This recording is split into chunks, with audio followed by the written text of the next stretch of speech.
Ayo and hello everyone, it's me, your weird Uncle Lee, and in today's video we are going to be creating our very own rendition of The Punisher, utilizing a character from the public domain. I will admit, getting to this character in particular was very difficult, primarily in terms of design, but I think you're going to have to see how this is going to be turning out. So anyways, I think you guys heard enough of me talking, so how about we get drawing? Public domain, Punisher, let's go!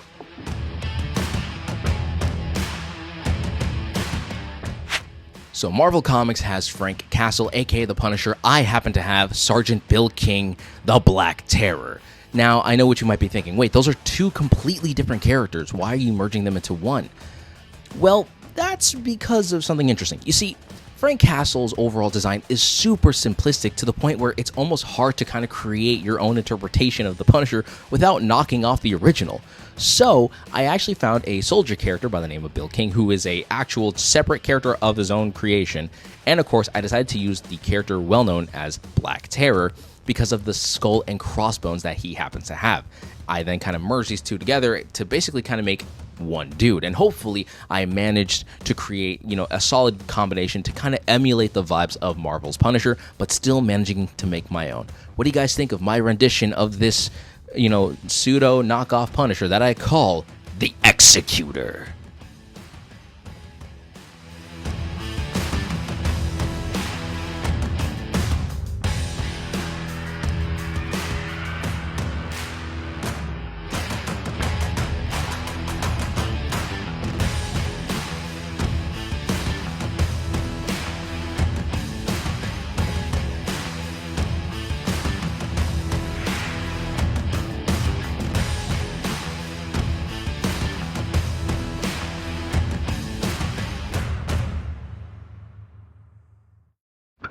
Hey, how you doing? It's me, your weird Uncle Lee. If you made it this far into the video, make sure to comment the words Executor or Terror or some variation of skull, bones, or something along the lines of that in the comments down below to let me know that you made it this far. And while you're down there, you might as well hit the like button if you've been enjoying it. And of course, if you want to see more videos like this, and hopefully me being a lot more consistent, you might as well subscribe to the channel so then that way you guys can enjoy all these fun and exciting videos in every way, shape, and form. But other than that, I feel like you heard enough of me talking, so how about we execute the idea of making an awesome cover.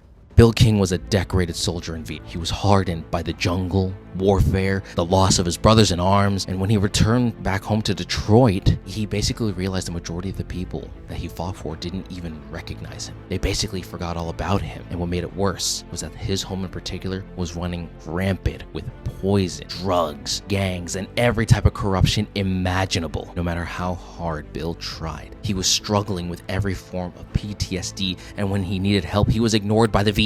Tried to live a quiet civilian life, but he just couldn't. And one moment in particular changed his entire life when his teenage niece Lisa was found dead from a heroin overdose. Branded property of a local drug lord named Snake. Something inside Bill that night snapped. So he ended up picking up his old weapon and tracked down Snake's operations, but eventually managed to take down the entire operation. Before you know it, he ended up meeting face to face Snake himself. He ended up going to him and they had a brutal beatdown, but we all know who came out on top. Snake ended up dying slowly and the city took notice. Bill didn't stop there. Over the next year, criminals started vanishing in the night. Murderers, vendors of any kind, dealers, practically all eliminated. Cold efficiency of a trained soldier. Media, those out there started taking notice. And there was whispers of a potential vigilante. The underworld called him a ghost.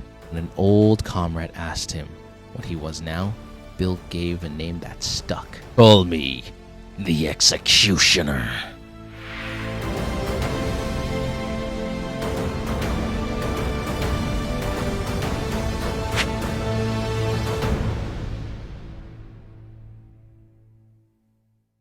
And there we go. We have our officialized comic book cover concept of our public domain Punisher that we call the Executor. What do you guys think of this rendition of the character? Do you think I should have called him something else entirely different? Do you think I should have stuck with the idea of him being called the Black Terror, the Terror, or some other variation of that? Let me know in the comments down below. But of course, I'm going to practically keep gushing on about this image, so I think it's best if I end the video here. So, to my fellow weirdos out there, stay awesome, stay weird, and keep life to the easiest. Always remember that art inspires all but you. can inspire more. And never forget, everyone, to stay ultra.